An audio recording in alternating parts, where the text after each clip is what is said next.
Chaque jour, Charles et Carole vous présentent la leçon de l'école du sabbat.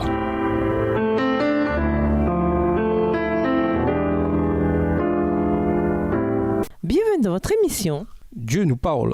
Nous voilà à la leçon de mercredi. Armageddon et le mont Carmel, première partie. Quelle est donc cette grande bataille d'Armageddon? D'abord, le nom semble vouloir dire montagne de Megiddo. Pourtant, il n'y a pas de montagne dans la région de Megiddo, mais le mont Carmel était situé à proximité et les spécialistes considèrent l'expression montagne de Megiddo comme une référence au mont Carmel. Élément plus pertinent, les étudiants de la Bible voient l'histoire d'Élie et des faux prophètes de Baal au mont Carmel comme un symbole, un type de ce qui se passera dans Apocalypse 13.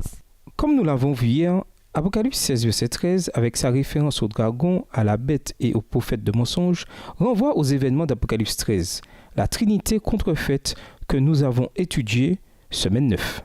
Les questions d'Apocalypse 13 s'acheminent vers leur comble au verset 13 et 14, quand la deuxième bête accomplit des actes surnaturels, allant jusqu'à faire descendre le feu du ciel sur la terre. Apocalypse 13, verset 13. Ces événements entraînent ensuite la confrontation directe entre Dieu et Satan, entre ceux qui adorent le vrai Dieu et ceux qui adorent l'image de la bête. Apocalypse 13, verset 14. Lisons 1 roi 18 et versets 1 à 18. Qu'arrive-t-il dans cette histoire qui reflète une partie des questions qui se dérouleront lors des derniers événements, comme on le voit dans le livre de l'Apocalypse? 1 roi 18, les versets 1 à 18. Bien des jours s'écoulèrent et la parole de l'Éternel fut ainsi adressée à Élie dans la 3e année.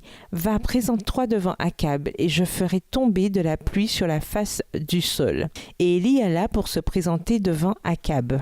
La famine était grande à Samarie, et Akab fit appeler Abdias, chef de sa maison.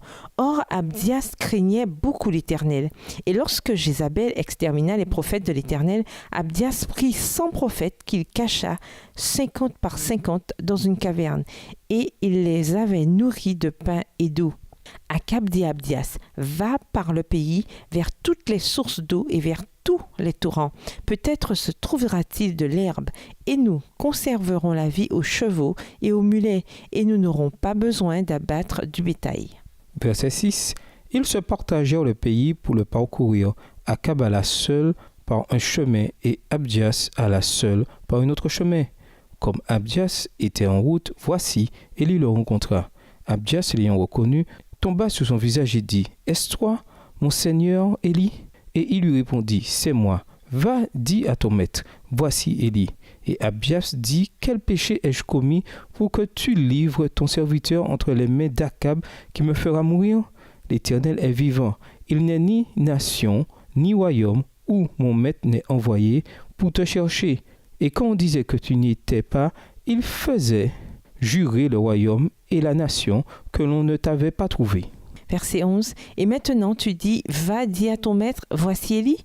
Puis lorsque je t'aurai quitté, l'Esprit de l'Éternel te transportera je ne sais où. Et j'irai informer Akab qu'il ne te trouvera pas et qu'il me tuera. Cependant, ton serviteur craint l'Éternel dès sa jeunesse. N'a-t-on pas dit à mon serviteur ce que j'ai fait quand Jézabel tuait les prophètes de l'Éternel? J'ai caché 100 prophètes de l'Éternel, 50 par 50 dans une caverne, et je les ai nourris de pain et d'eau. Et maintenant tu dis, va, dis à ton maître, voici Élie, il me tuera. Mais Élie dit, l'Éternel des armées dont je suis le serviteur est vivant. Aujourd'hui, je me présenterai devant Akab. Abdias étant allé à la rencontre d'Akab l'informa de la chose, et Akab se rendit au-devant d'Élie. Verset 17.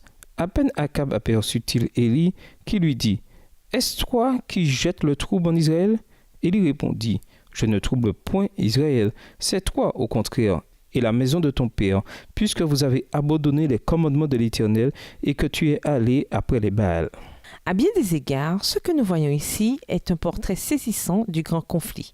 Élie établit la question de manière très claire au verset 18. Les gens ont refusé d'obéir aux commandements du Seigneur et ont adoré les dieux Baal.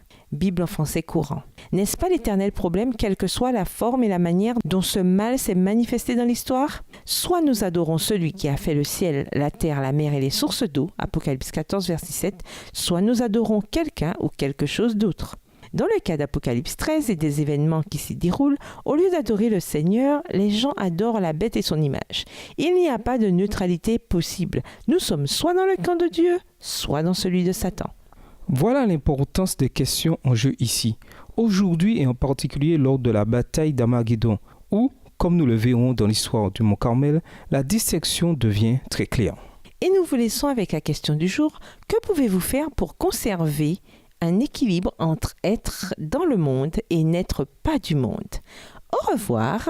Et à demain si Dieu veut. Dieu nous parle.